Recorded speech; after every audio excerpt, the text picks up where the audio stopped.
A few weeks ago, I lost my dad after he struggled with his health for a long time. My name is Kelly, and sometimes I find myself wishing I could have introduced him to his grandchildren. This thought always brings a heavy sigh. 5 years ago, when I was 37, I got married. On that happy day, my dad and I made a special promise I would be the first to tell him if I was expecting. Sadly, that's a promise I will never be able to keep, and it's the biggest regret I have about my dad. His illness was discovered a year ago, and since then, I did everything I could to be there for him. I visited our childhood home more often, spent many hours at the hospital with my mom, and made sure to call or video chat even more. Despite all of this, I sometimes wonder if it was enough. I'd often think to myself, could I have done more? Lost in thought, I whispered these words, and my mom, always supportive, comforted me, saying, "Kelly, you did everything you could." Your dad knew that, and he was proud. Just then, my sister Julia walked in with a man who looked to be about 45, probably the lawyer. "This is Scott, the attorney," she introduced him, and my mom quickly offered him a seat. As soon as we all sat down, Julia couldn't hold back and mentioned that the lawyer said Dad left us a significant inheritance. I couldn't help but respond, "Julia, you know it's not all yours." That comment instantly changed the mood. My sister and I have always had a rocky relationship, made worse by our dad's illness. Her refusal to visit our dad, even though I tried to bring them closer, didn't help. Her attitude has always been a problem, and it became even more noticeable during these difficult times. Looking back, my words to her might have been too harsh, driven by my worry for our father. However, her response didn't make things better. "You're an adult. There's no need to be so stubborn," I pointed out, to which she snapped back, "I'm not being stubborn.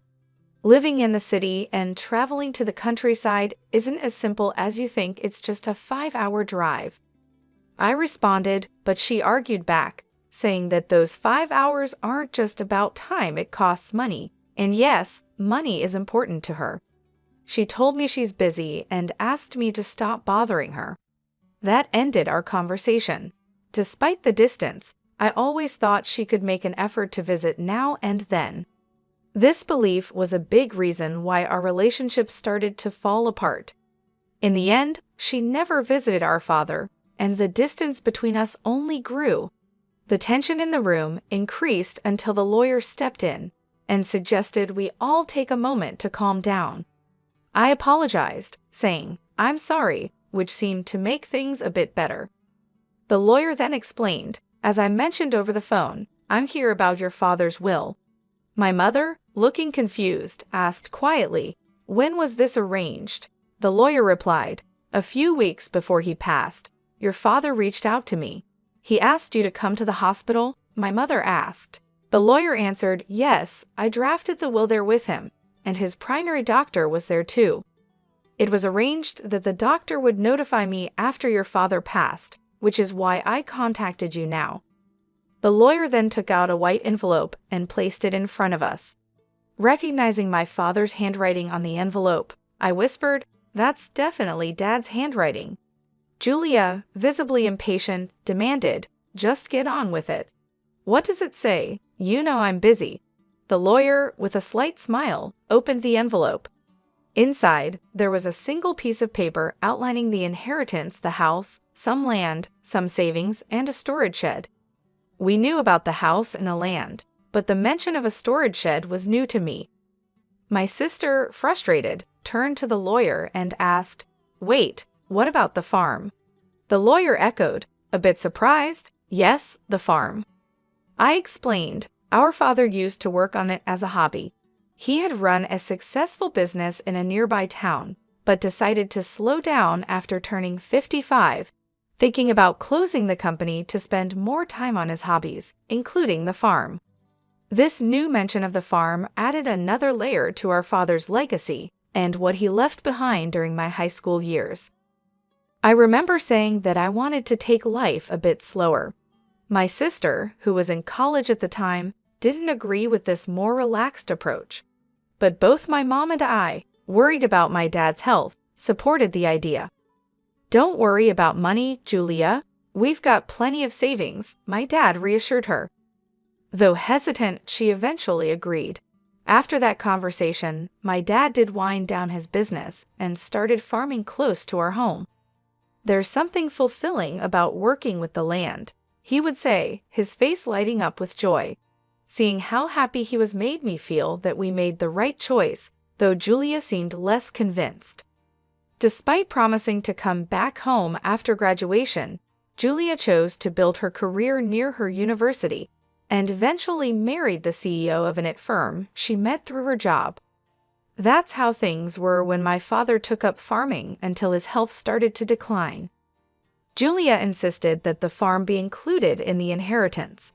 At her insistence, the lawyer checked the documents and found that the farm was actually leased land. I had mistakenly thought we owned a large piece of land. Julia seemed disappointed by this discovery, but knowing little about farming ourselves, I felt it might be for the best. The discussion then turned to how the inheritance would be divided. "The house and the surrounding land will go to the wife," the lawyer said. Julia smirked, probably thinking about how the remaining assets would be split. "The rest, including the savings and the storage shed, should be divided between you three," the lawyer suggested. "Savings? That means cash, right?" "I'll take that," Julia said, focusing on the money. "The total savings amount to approximately $300,000, and this sum is not subject to inheritance tax," the lawyer informed us. "I want the $300,000 in cash," Julia declared, feeling like she had won. But this didn't sit well with me, and I spoke up. "Hold on, I don't agree. Why should you get all the cash?" I protested. "Because I'm the eldest," she argued, as if that settled it. "Fine, you can have the storage shed. What's that even worth anyway?" she added dismissively, turning back to the lawyer for more details. "It's the shed next to the farm. Whoever inherits it will own the structure, the land it's on, and anything inside it," the lawyer explained. Suddenly, Julia's attitude changed when she heard there was additional land. It struck me as odd that, even though she was married to a successful CEO, her desire for more seemed never-ending. As the lawyer explained more about the storage shed, he mentioned it came with a small piece of land, about 90 square feet, roughly the size of a small bedroom. He then laid out some photos of the shed for us to see, showing both the outside and inside. The shed looked quite run down from the outside, and inside it only had simple gardening tools like hoses, scissors, and shovels, nothing that seemed particularly valuable. My sister made a face of disgust when she saw the photos. "I don't want this," she said, looking closely at the images. They really just showed everyday items, more valuable for their memories than for money. "Fine, you take the cash. I want nothing to do with that old shed," she said, clearly wanting to distance herself from what she saw as a worthless inheritance. "Hold on, that seems unfair," I protested, realizing how uneven the division was. My sister quickly agreed to take the cash, knowing it was the more valuable option, leaving me with what she saw as worthless. Her insistence made me feel trapped, especially when my mother said, "As long as Julia doesn't complain later, I see no problem with this arrangement." Complain? Why would I? Julia quickly agreed, satisfied with getting the cash, leaving me with the shed. I couldn't hide my disappointment, but before I could argue more, Julia dismissed my concerns, accusing me of being too sentimental. "You care more about our father than money, right?" she challenged, leaving me momentarily speechless. It's true that family should be valued over money, but her quick decision left me feeling unsettled. In the end, my mother inherited the house and land, Julia happily took all of Dad's savings, and I was left with the neglected shed. After agreeing to the division, Julia even signed a document promising not to dispute how the inheritance was split, laughing confidently as she did so. I couldn't contain my frustration and later expressed my disappointment to my mother. "Why didn't you support me?" I asked, feeling let down.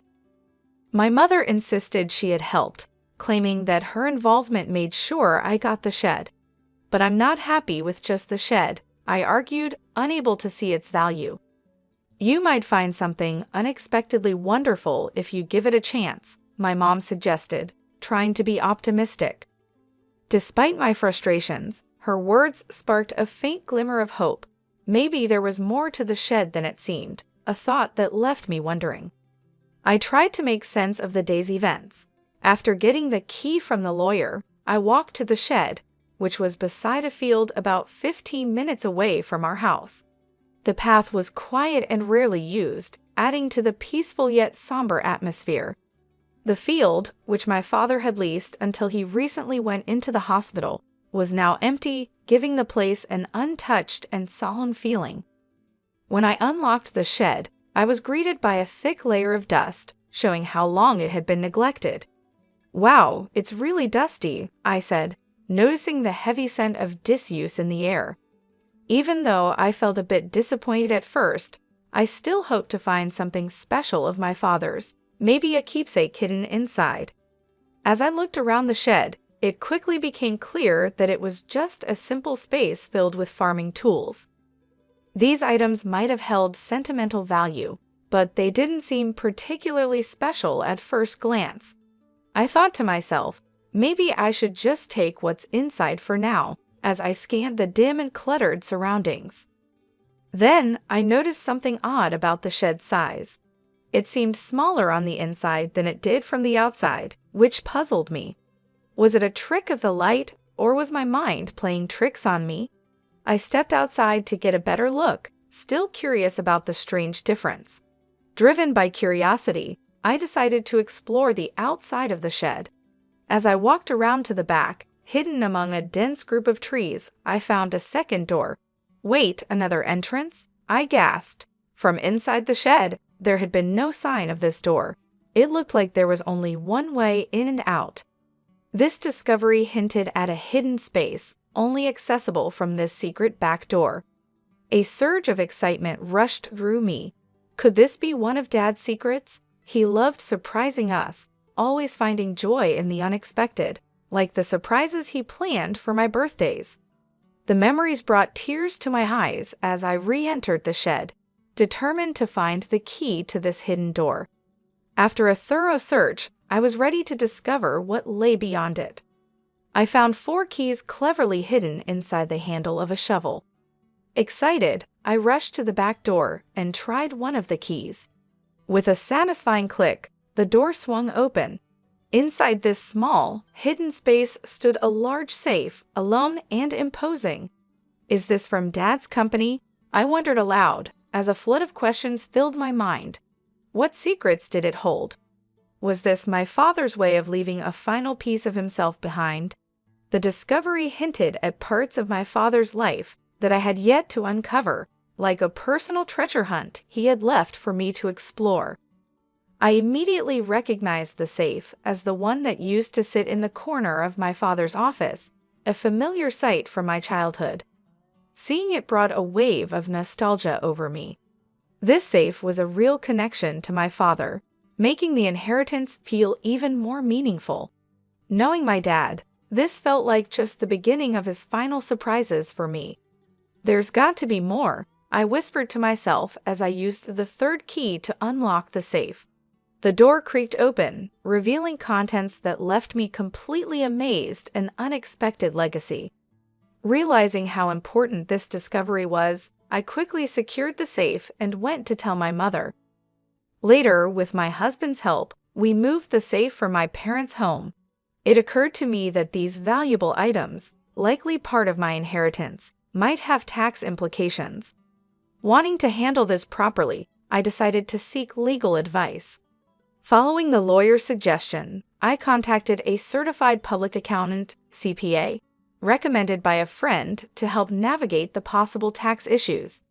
This professional took care of the complicated details, making sure everything was in order. A year passed as we dealt with these matters when, unexpectedly, my sister showed up at my home.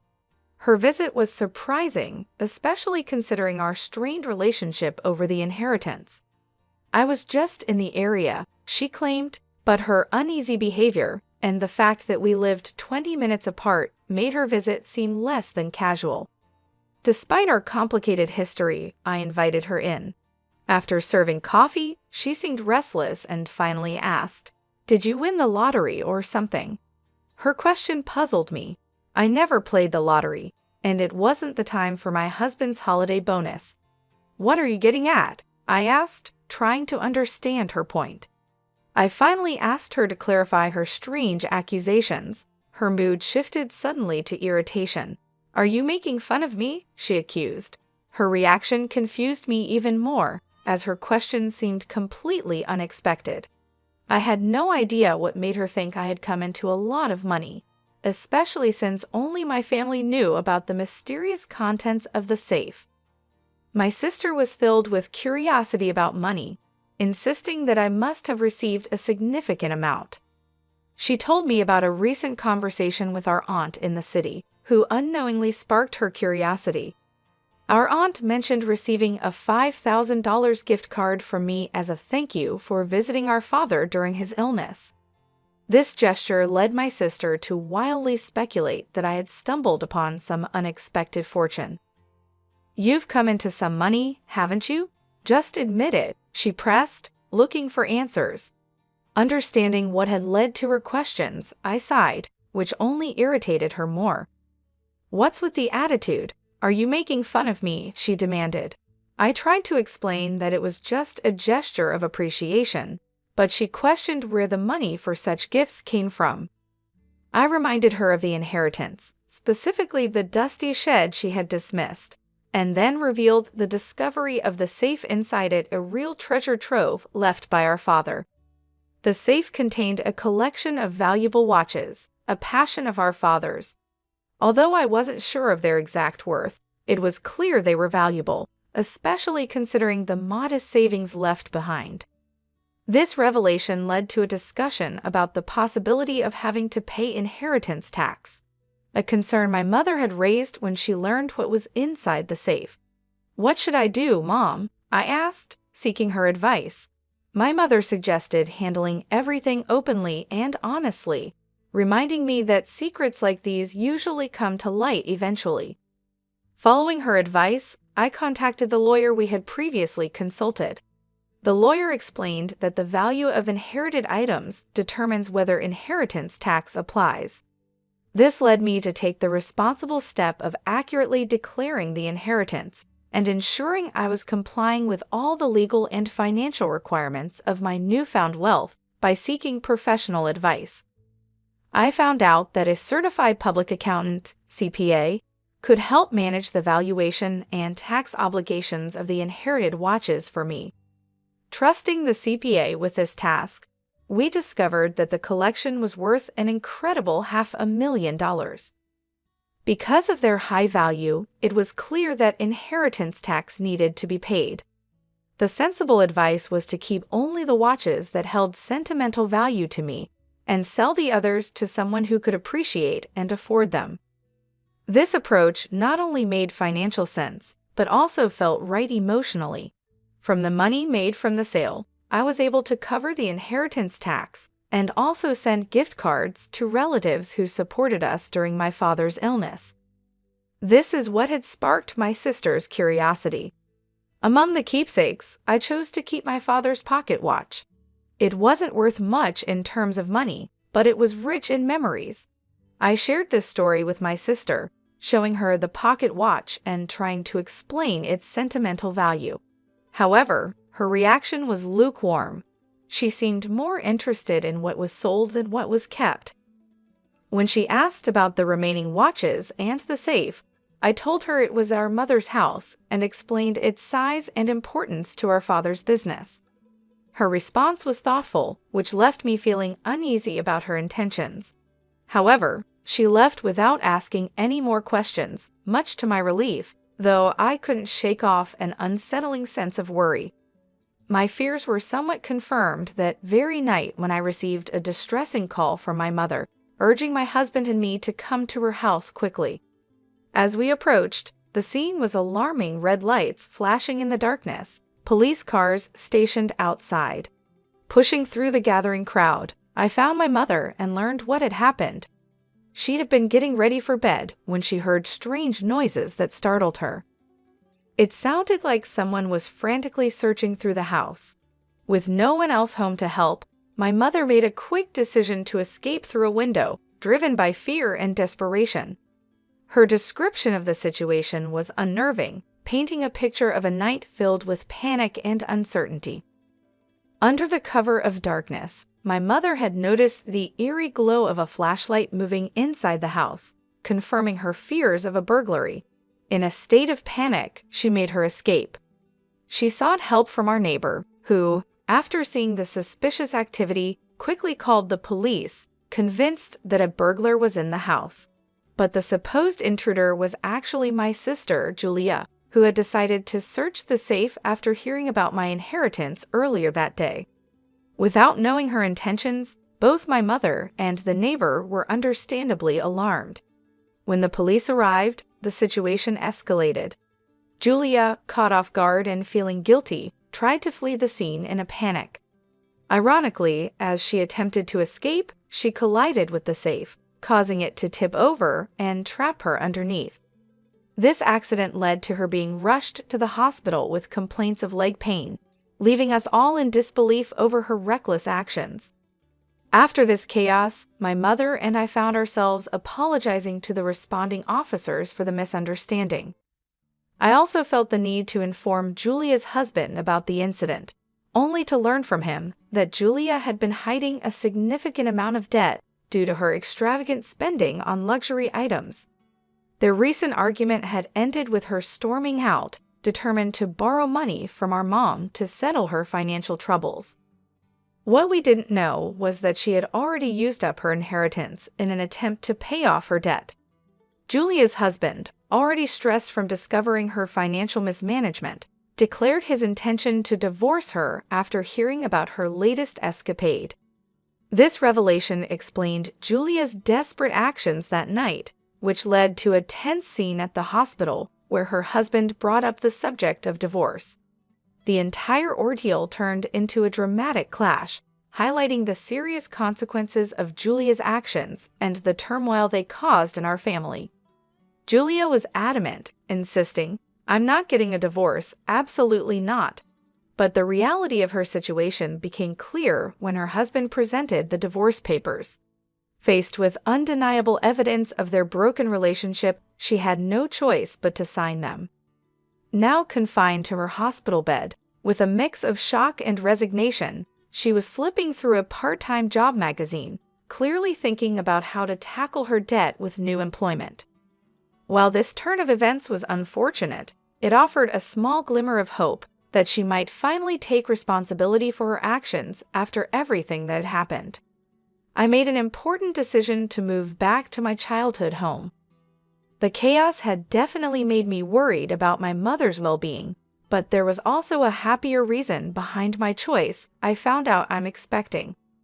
After a lot of discussion, my husband and I agreed that moving back would be the best decision. This way, we can have my mother's support as our family grows. Even though I regret that my father couldn't be part of this joyful news, I find comfort in believing he would have shared in our happiness.